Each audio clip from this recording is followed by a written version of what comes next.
Even if steam generator tubes didn't leak and threaten catastrophe, nuclear plants still endanger our health.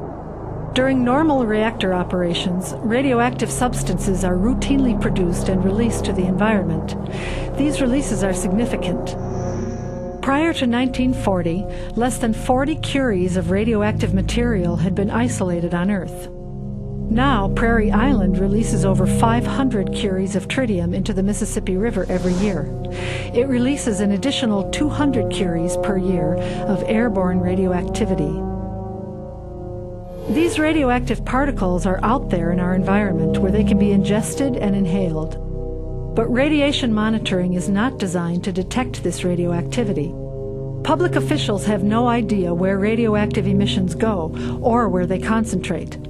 And when the area surrounding the reactors floods, longer-lived radioactive material deposited on soil since previous flooding gets flushed into the river where it causes more harm. Tritium is a radioactive form of hydrogen that is produced in the reactor core.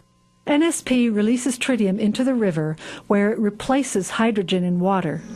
Tritium in water that is ingested will cause continuous internal low-level radiation exposure over a long period. Other routine radioactive emissions that get inside the body through ingestion and inhalation include cesium-137, iodine-131, and strontium-90. Strontium mimics calcium. It collects in bones where radiation can reach the marrow, an important part of the immune system. Cesium resembles sodium and migrates to fatty tissue. Radioactive iodine concentrates in the thyroid gland, which is also integral to the immune system. Once radioactive material gets inside the body, comparisons with background radiation levels are meaningless. Background radiation is outside body shielding. But living tissue next to internal sources is not shielded. It is vulnerable and gets damaged or destroyed. Radiation creates positive and negative ions, red and blue respectively, as it passes through matter. These ions kill living tissue. The electrical charge of an ion breaks the bond that holds together the molecules that form cell walls. As cell walls dissolve, tissues die, and the door is open for cancers, mutations, and other diseases. High-level radiation bursts, such as X-ray dosages, create many positive and negative ions. These opposite charges all tend to attract and neutralize each other, thereby becoming non-toxic.